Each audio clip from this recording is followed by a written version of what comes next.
Well, first of all, I want to start by saying that this isn't my genre. When I see animation or stop animation or anything, it's not one that I go into expecting a lot out of.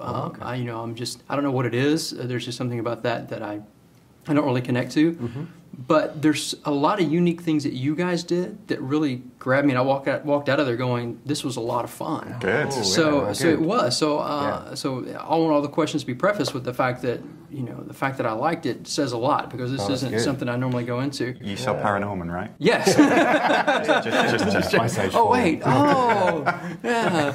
Yeah. I love. Mammoth was I love the mammoth. The woolly mammoth was great. No, there were just things in here. The storyline, the characters, the way that it was shot.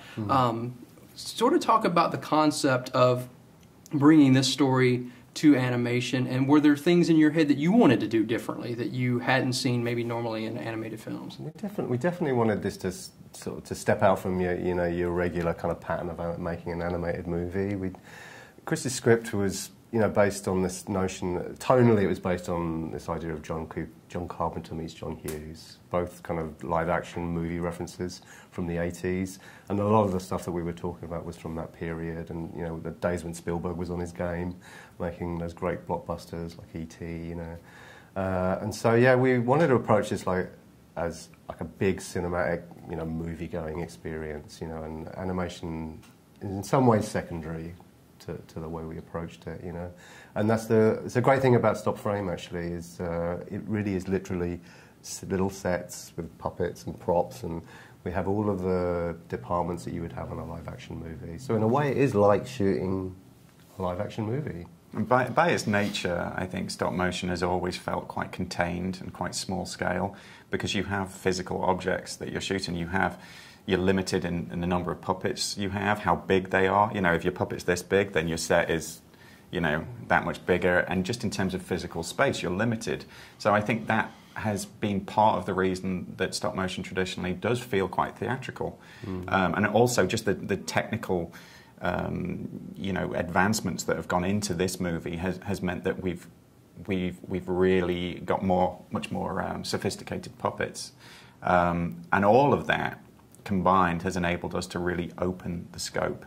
But even before that, when I was writing it, I didn't approach it as an animated movie. I approached it as a movie, the kind of movie that would really excite you and thrill you and do the things that you want a blockbuster movie to do.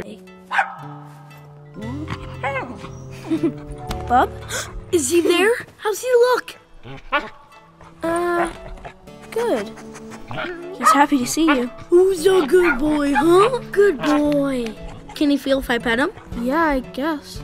Bubby wubby boo. I remember actually pretty early on, someone said to me, "It reads like a live action script." Like that was a criticism. And I was like, it's a compliment, right? Yeah, that's good, right, fine. Yeah, that is good. But it was our approach certainly to, across the board, to go for a kind of naturalism that is uncommon in stop motion, and that included the dialogue.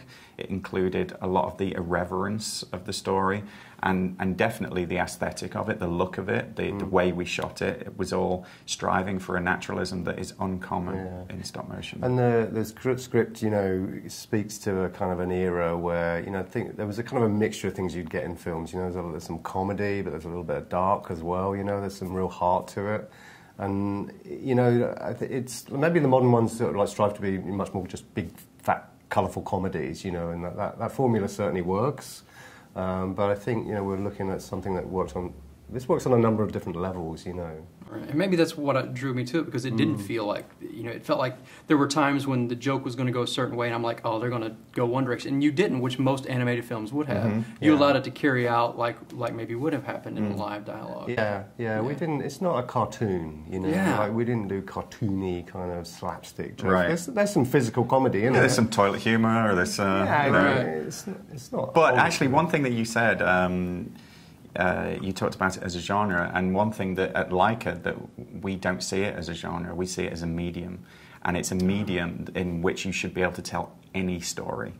So if we want to make a stop motion War and Peace, I'm not saying we're going to, but we should be able to. You know, it's the means of making a movie, but it shouldn't limit the story. Right. Yeah. And talking about the story, the first thing that I think the opening sequence when he's walking down the sidewalk and he's seeing, the first thing that came to my mind, I'm a big reader. Dean Koontz has a character called Odd Thomas. I don't know if you're familiar with him or not. No, and he's this fry cook who he intervenes with the dead. He sees dead spirits. If there's any tragedy that's about to happen, it came out, and I really appreciated that. I didn't know if you were familiar with that at all, because I was looking at it going, man, this would be, and the first thing I thought, because I've wanted them to make a movie of that for a while, I was like, man, this is the closest I've seen to that. So is the paranormal sort of, is it something you've been fascinated with? Or? It is, yeah. I've always loved it. I've always loved horror movies for a start, but certainly the idea of something supernatural, something other being out there has always been intriguing to me.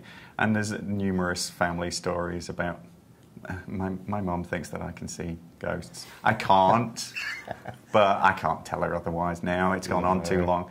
But yeah, there's always been an interest there for me. Yeah. And it's as a concept, it's just so rich. There's so many things that you can do with it. And it's so universally understood. Everyone understands what a ghost is. So that's part of the fun of it, is taking that and really turning it on its head and having fun with it. And it's important to the story of Norman, you know, that his thing at the beginning of the film is that, you know, he's much happier talking to these ghosts than he is to, like, the living, you know, who are, like, just down on him, basically, you know. It's like a talent. I think just broadly it represents a talent, you know. He has an unusual talent which makes him different. And people don't like that, you know. People kind of see that as weird. So that's the kind of, it's deeply baked into the story, isn't it? Yeah. What makes you weird also makes you amazing. I think that was a strong idea in the movie. Yeah, that's a strong concept, because at that age, nobody wants to be different. No. The last thing you want to do is stand out. Kids are incredibly conservative, actually. You know? And that was part of it, actually. That was part of the approach, was that to a kid, and I remember what it was like being in school and how terrifying it is. It's playing with that idea that to a kid, zombies are less terrifying than the kids at school. Yeah. You know? Yeah. What a concept. Well, it was a great film, and really it did stand out to me, and one that I'm really going to grab hold of. So appreciate your time today. Wow, thanks a lot. I'm glad we've converted someone. Yeah, absolutely. There's no point preaching to the choir every day. Yeah. It was all CG, by the way. Yeah, right.